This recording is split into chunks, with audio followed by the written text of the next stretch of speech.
Assalamualaikum warahmatullahi wabarakatuh. Kami dari kelompok 1 ingin menjelaskan sejarah lahirnya Daulah Moghal. Perkenalkan, saya Munadil Fawaz Muhdar. Saya Muhammad Fadil Al-Kahfi Sulaiman. Saya Saskia Putri Biahimo. Saya Nadira Harun. Saya Nur Hasan Esparson.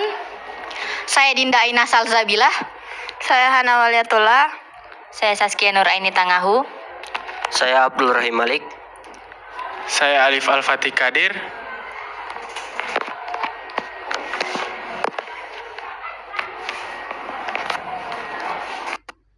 Saya Muhammad Fawaz Muhdar. Kali ini kita akan membahas kisah luar biasa yang datang dari negeri India, yaitu kisah Daulah Mughal. Daulah Mughal dulunya hampir menguasai seluruh India. Daulah Mughal adalah kerajaan Islam terbesar pada saat itu dan meninggalkan beberapa warisan luar biasa, yaitu warisan di bidang politik, sosial, budaya, dan arsitektur Islam. Mau tahu kisah selanjutnya? Mau tahu bagaimana kisah Daulah Mughal itu lahir? Siapa raja pertamanya? Dan lain-lain? Yuk simak penjelasan berikut. Kondisi India sebelum munculnya Daulah Mughal. Sebelum lahirnya Daulah Mughal, India sudah mengenal kekuasaan Islam melalui Kesultanan Delhi yang berdiri sejak abad ke-13. Namun seiring waktu, kesultanan itu mulai melemah akibat perebutan kekuasaan antar penguasa, korupsi, dan munculnya banyak kerajaan kecil. Selain itu, serangan dari bangsa asing, terutama dari Asia Tengah, membuat stabilitas politik India semakin goyah. Kekacauan inilah yang membuka jalan bagi seorang penakluk muda dari Fergana untuk datang dan mendirikan kerajaan baru yang lebih kuat, lebih teratur, dan lebih berpengaruh.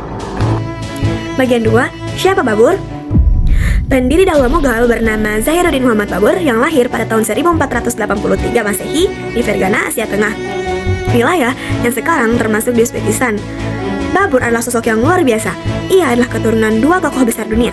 Dari garis keturunan ayah, ia merupakan cucu keturunan Timur Leng atau penakluk besar dari Samarkand. Dan dari garis keturunan ibu, ia adalah keturunan Genghis Khan atau raja besar bangsa Mongol. Dari kedua garis keturunan itu, Babur mewarisi jiwa kepemimpinan, strategi militer, dan semangat penaklukan. Nama Mughal sendiri berasal dari kata Mongol, merujuk pada asal-usul leluhurnya. Awal perjuangan Babur. Sejak muda, Babur sudah menghadapi berbagai kesulitan. Ia kehilangan wilayah Fergana karena perebutan kekuasaan dan berulang kali gagal dalam memperebutkan kembali kota Samarkand. Misalnya sejak kecil. Namun, kegagalan itu tidak membuatnya menyerah. Ia kemudian mengalihkan perhatiannya ke arah selatan, menuju India, di mana pada saat itu India sedang terpecah belah dan lemah. Babur melihat India sebagai tanah yang subur dan potensial, dan di sanalah ia menyiapkan pasukan untuk menaklukkan wilayah tersebut. Bagian 4, yaitu pertempuran Panipat pertama 1526 Masehi. Babur memimpin pasukan kecil hanya sekitar 12.000 orang untuk menghadapi pasukan besar Ibrahim Lodi, penguasa terakhir Kesultanan Delhi yang berjumlah lebih dari 100 prajurit. Pertempuran besar ini terjadi di Panipat pada tanggal 21 April 1526. Walaupun kalah jumlah, Babur menggunakan teknik militer modern yang belum dikenal di India, yaitu penggunaan meriam dan senjata api. Taktik cerdas dan disiplin tentaranya membuat pasukan Lodi hancur total. Kemenangan ini menjadi awal berdirinya Daulah Mughal di India dengan Babur sebagai sultan pertamanya. Setelah menaklukkan Delhi dan Agra, Babur mulai membangun sistem pemerintahan yang baru. Ia berusaha menggabungkan nilai-nilai Islam dengan tradisi lokal India agar rakyatnya mau menerima kekuasaan Mughal. Babur dikenal sebagai penguasa yang bijaksana, pemberani, dan mencintai seni serta ilmu pengetahuan. Ia juga menulis buku catatan harian yang berjudul Baburnama, yang mana menceritakan tentang kehidupannya, strategi perang, dan pandangannya terhadap dunia. Namun, Babur wafat pada tahun 1530 Masehi, hanya 4 tahun setelah ia mendirikan kerajaannya, dan digantikan oleh putranya, yakni Humayun. Bagian 6, yaitu tantangan di masa Humayun. Humayun mewarisi kerajaan yang masih muda dan belum stabil. Sayangnya, ia kurang memiliki kemampuan politik dan militer seperti ayahnya. Pada masa pemerintahannya, muncul seorang panglima kuat bernama Sher Shah Suri, yang berhasil mengusir Humayun dari India dan mendirikan dinasti Suri. Humayun mengasingkan diri ke Persia selama lebih dari 10 tahun. Namun dengan bantuan Persia, ia berhasil merebut kembali tahta Mughal pada tahun 1555. Sayang sekali, tak lama setelah itu Humayun meninggal akibat kecelakaan di istananya. Jadi, Akbar naik tahta pada usia 13 tahun. Walau masih muda, Akbar memiliki kecerdasan, keberanian, dan visi besar untuk membangun kerajaan yang kuat dan damai. Setelah pemerintahannya 1556 sampai 1605 Masehi, Akbar memperluas wilayah Mughal hingga mencakup hampir seluruh bagian India.